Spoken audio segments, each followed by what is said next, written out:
Assalamualaikum warahmatullahi wabarakatuh. Kembali lagi dengan saya Andika Lepe Pratama dengan NIM 2403742 dari Program Studi Pendidikan Teknik Bangunan, Fakultas Pendidikan Teknik dan Industri Universitas Pendidikan Indonesia.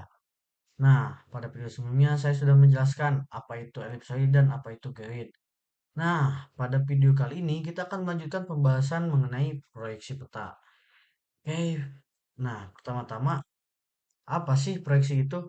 Jadi, proyeksi adalah sebuah metode yang digunakan untuk mentransformasikan permukaan bumi yang melengkung atau tiga dimensi ke bidang datar sehingga dapat digambarkan menjadi peta dua dimensi.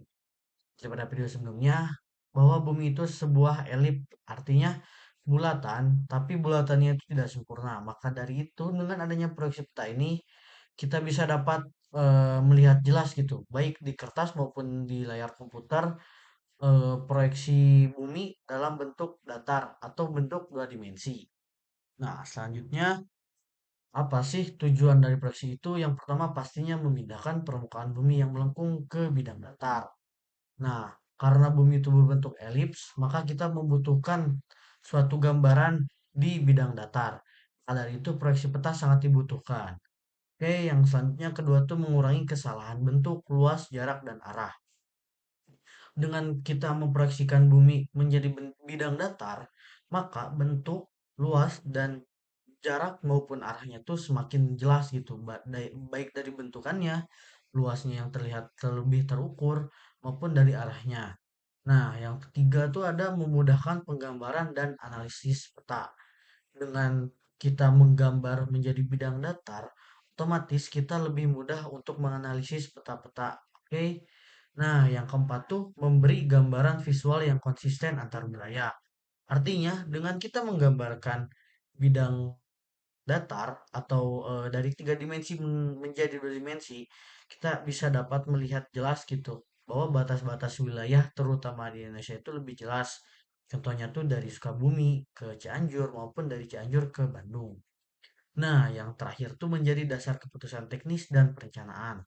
Artinya, dengan kita sudah melihat bentukannya lebih jelas, luasnya lebih terukur, jaraknya lebih bisa dihitung. Nah, terus dengan semua keempat tujuan di atas, itu bisa menjadi keputusan teknis yang tepat sehingga perencanaannya pun lebih terukur atau lebih jelas juga. Nah, selanjutnya tuh ada macam-macam proyeksi. Yang pertama tuh ada proyeksi Mercator. Nah, proyeksi Mercator ini mempunyai garis silinder tegak lurus yang nyambung dari kutub utara ke kutub selatan yang menyinggung juga ekuator atau garis khatulistiwa. Nah, tapi kekurangannya ini semakin besar karena ini langsung mengarah ke kutub. Jadi distorsinya tuh semakin besar. Tetapi karena ini mengarah ke kutub selatan maupun kutub utara, sehingga ini lebih cocok untuk pelaut, seperti navigasi di lautan atau di pelayaran.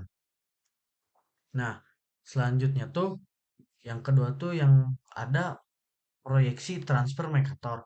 Nah, proyeksi ini berbeda jauh atau 90 derajat.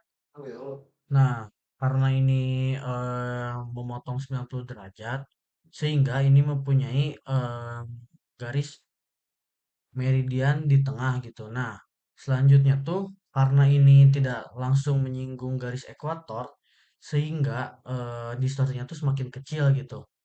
Nah, contohnya tuh pada sistem koordinat peta UTM yang banyak dipakai dalam pemetaan Indonesia. Karena ini distorsinya semakin kecil, maka ini sangat cocok untuk peta UTM di Indonesia. Oke, mungkin segitu saja video kali ini.